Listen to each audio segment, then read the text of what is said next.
Hi guys, welcome back to the channel. This is part 3 in the new micro layout build.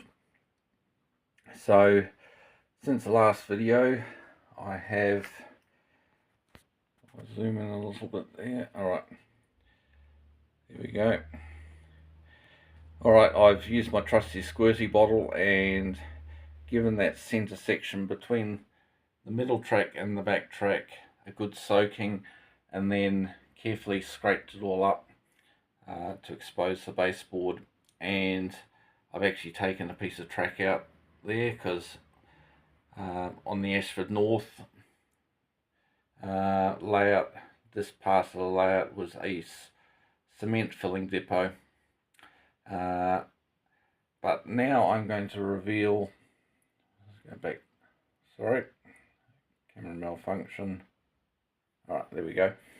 Yes, the theme of this layout is this whole section here is a scrap metal shredding depot, I suppose you call it. The idea would be that trains will bring in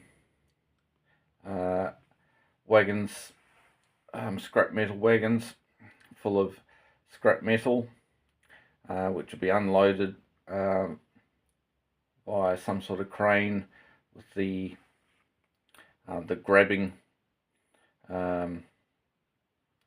I don't know what you call them, but it'll be craned out either magnetically or by claw attachment, and then with the plan that it then gets shredded into like small metal particles, which then can be loaded back into wagons and then taken off scene, which would be delivered to the steelworks for recycling and reusing, melting down, I suppose, and reusing the steel for new projects.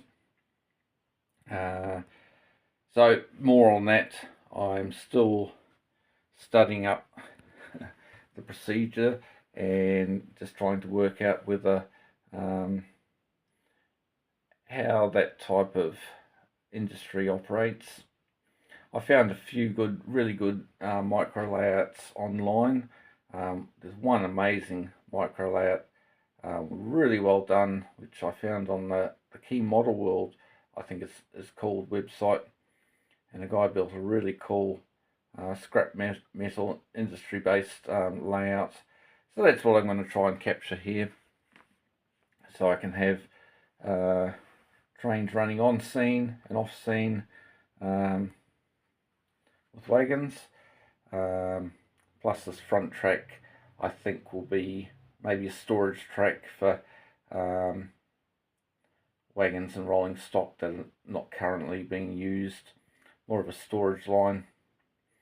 Alright, so now, alright, so that's all scraped back and as flat as I can get it. Just pan back a little bit. I'll include some photos here as well. But the layout I really liked had a big sort of a concrete platform style pad, which was quite high actually,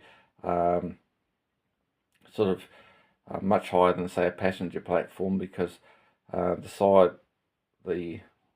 top of the work area was like 3/4 up. The scrap metal POA wagons that I saw. So, and then the machinery, the cranes and what have you, are up on there. So you'll see more. Not very good at describing things. So anyway, I've cut these out, and they'll be all painted up to look like concrete. Oh, sorry, get it in view. I may have to pack this out a little bit, but between now and the end of the video, actually I've got to remove the couplers off the end of that piece of track, so that'll be glued down here. This piece here will be glued in there. I've just got to cut a hole I had a lighting wire which I had that was powering the cement industry buildings. Lighting, I'm going to poke that through, and I'm thinking of putting some sort of yard lighting tower just on the end of the concrete pad or the platform, don't know what you'd call it. So, and then I've cut out the pine. Actually, that's a bit long. I need to trim a piece off. I didn't measure that very well. So yeah, it will sit a bit lower than that. Sorry, I've got to add some feet.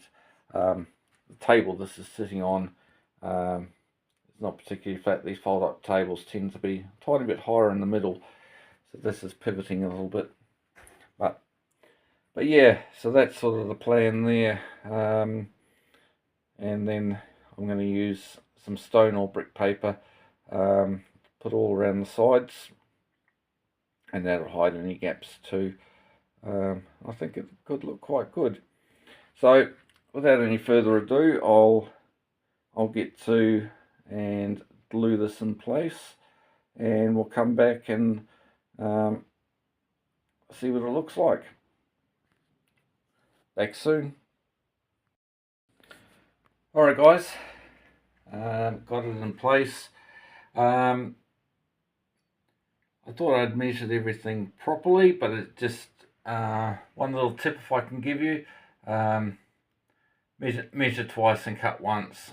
Anyway, doesn't good thing about model railways and what have you in scenery, there's always ways of filling gaps, but you might notice just about there I erred in my measurements, and there is a gap between the stonework and the edge of the big concrete pad. I may just put a bit of poly filler in there and yeah, just cover that with a little bit of fine ballast gravel or something like that. But yeah, it's neither here nor there.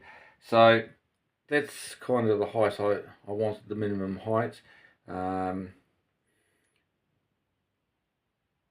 So it doesn't matter, you can see that the MDF is sort of recessed. I did that sort of deliberately in a way because I was just using a piece of scrap.